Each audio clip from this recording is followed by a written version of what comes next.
Right then, another V2 A5 vlog.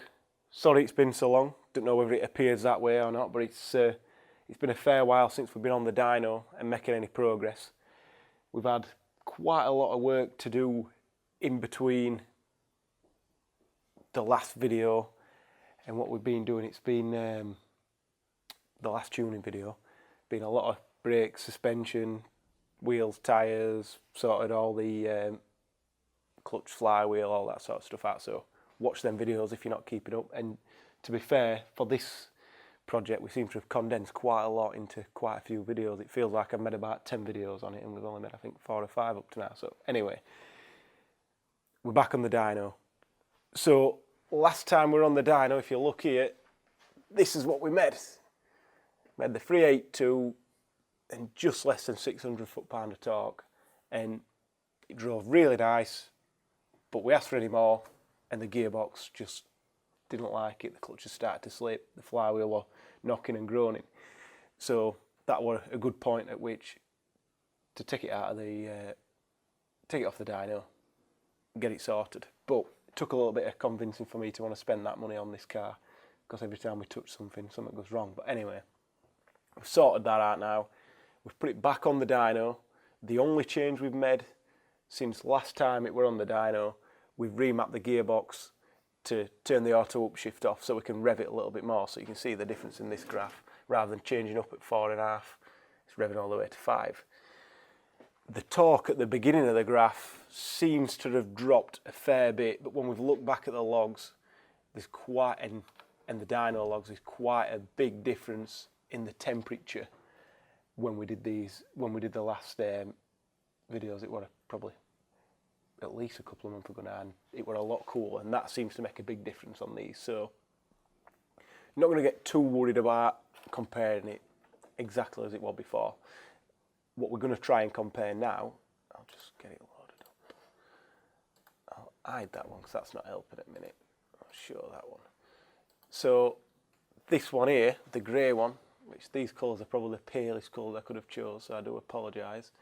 Just takes forever to set it up. 390. Obviously got a nice big lump. It's carried on going all the way where you'd expect it to, sort of 46, 47 where I'd expect peak power to be. Then it drops off and then it dies. That's limp mode. So we've drove this on the road with this tune on as well, just to try it, and it went into limp mode at top of 4th gear, which is not really going that fast. So we're on the edge of the fuel system now, which obviously we've already got the big injectors in there. We put them in quite a while ago, but the fuel pump seemed to have been holding up. And I said to Scott, this is what's going to happen. We're not going to do anything to it. We're going to put it on the dyno again, and it's going to start going into limp mode, which it has. We've only asked for a little bit more, and it's not giving us any more. So, like I said, we're 377 before, 390 now, so 13 horsepower difference. Not too bad. I think this fuel pump, if we're sending it out for a customer, anything more than 380s, it's too much. But we do have one little trick up our sleeves, and that's the CP4 Metering Valve. We're going to grab that, and then we'll get Owen to fit it while we're on the dyno, and then we'll see what difference it makes. So we'll put this 390 horsepower tune back on there, and hopefully it carries on all the way to the red line. If it doesn't, then we've got something else to think about. We need to start sort of adding fuel in at the low RPM where it'll let us have it, and taking it out at the top and seeing. But we'll see. I'm not sure what it's going to do. You're in the middle of R&D here. We can guess and predict and do whatever, but this car and all project cars seem to do whatever they want to do. So, see what happens.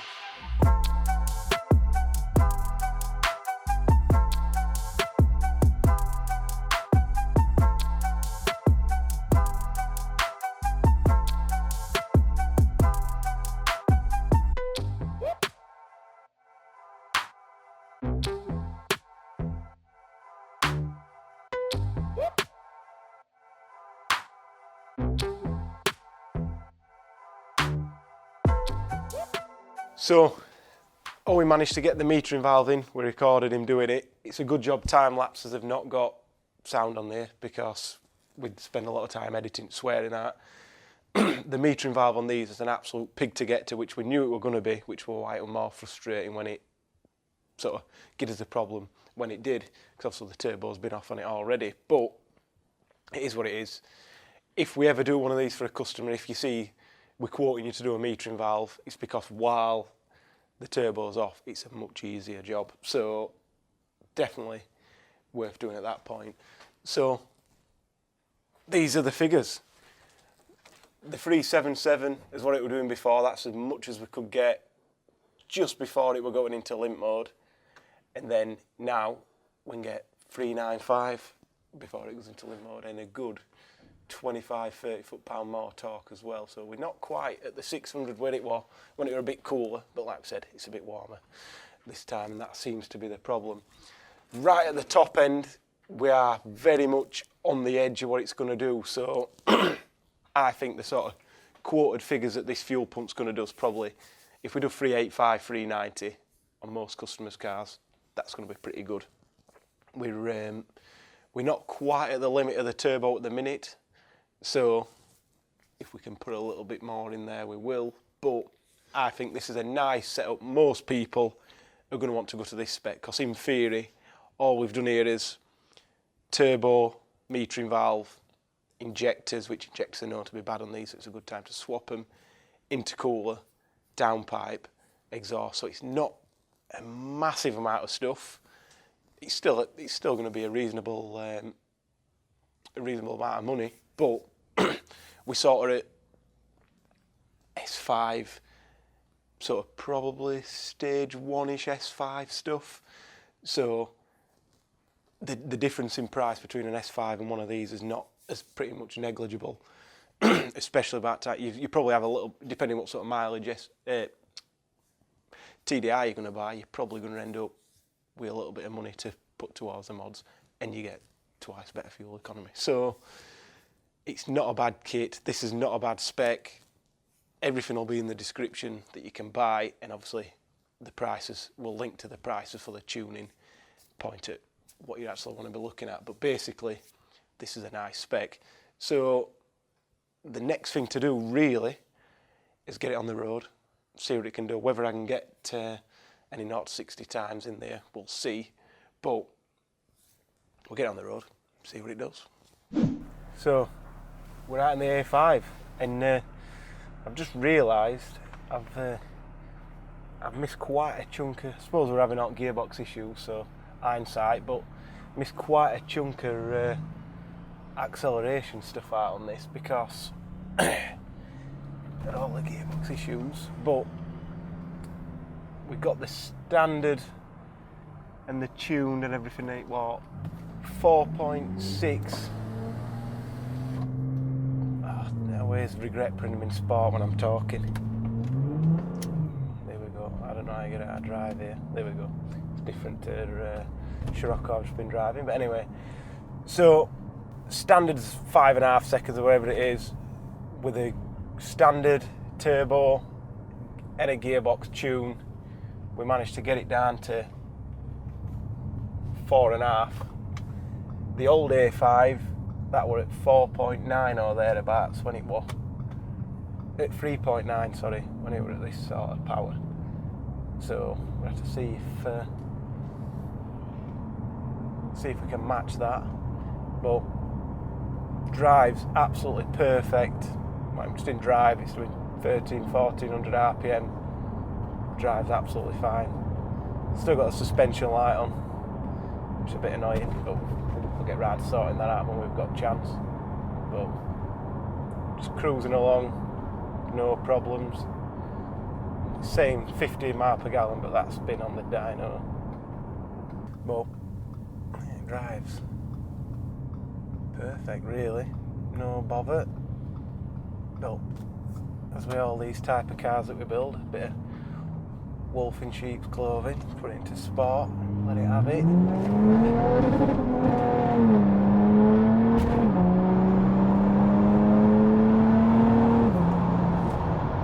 think we caught it out a little bit there. For some reason, hit the limiter in sport. I think it maybe wheel span a little bit when it kicked down, and that's what confused it a little bit.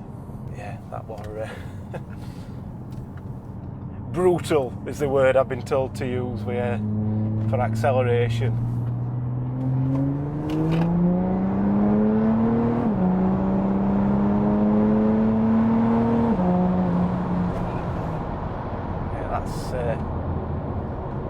That's not slow.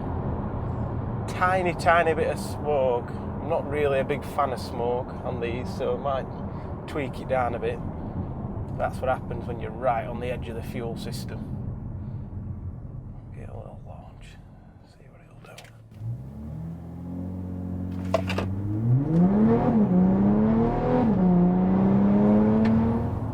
So it didn't get up onto launch control for some reason then. I can't lean forward, but that was 4 seconds dead, 4.0 to 60, which is good. As good as the old A5 pretty much. I don't know why the launch control didn't work. Maybe I didn't have my foot hard enough on the brakes. We'll try it again. See what it does.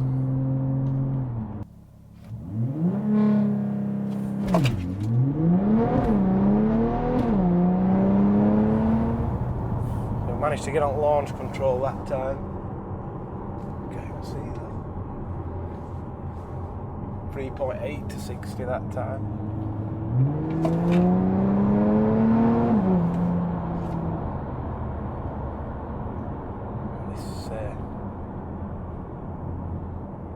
This is a quick car. Also running just less than 400 horsepower. 390s or whatever we're doing. That is ridiculous, really. It's a supercar baiting territory. Put it into manual and see how it drives. See what hard cut sounds like.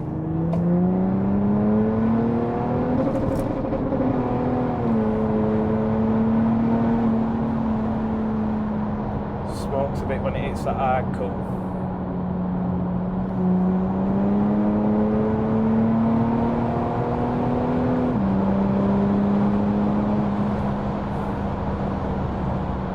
Yeah, this does drive nice.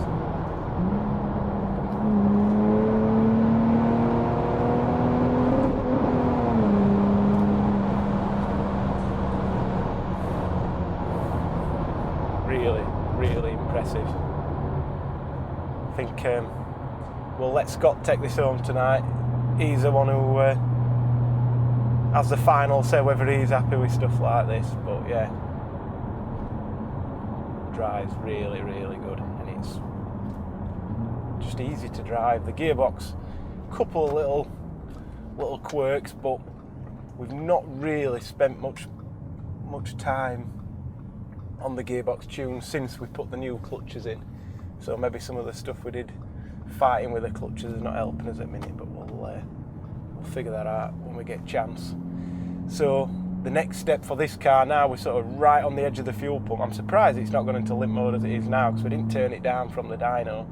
Like, we kind of expected to have to knock 5 horsepower or something like that out of it. So I think we need to.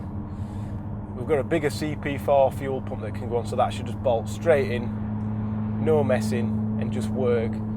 So we'll put that in, see where we get. I'm hoping to be well over 400 horsepower once we've done that. I think the most we've seen on this turbo is going to be like 450s on the old A5, but that will push really hard. Whether it's got that much more in it, I'm not too sure, but let's see what we can do. So, thank you for watching.